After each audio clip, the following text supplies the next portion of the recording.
பாட்டாளி மக்கள் கட்சியினுடைய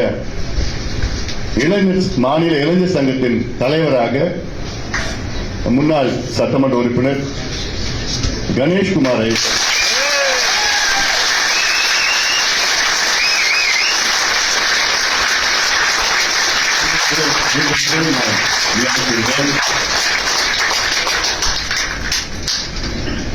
கணேஷ் அவரை பற்றி உங்களுக்கு நல்லா தெரியும்.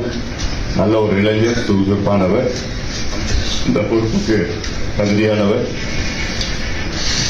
இன்னும் இளைஞர் சங்கத்தை வேகமாக வளர்த்து பலப்படுத்தி மிக சிறப்பாக செய்வார். அந்த நம்பிக்கை நம் அனைவருக்கும் இருக்கிறது. இன்று முதல் கணேஷ்குமார் அவர்கள் பாட்டாளி மக்கள் கட்சியினுடைய மாநில இளைஞர் சங்க தலைவராக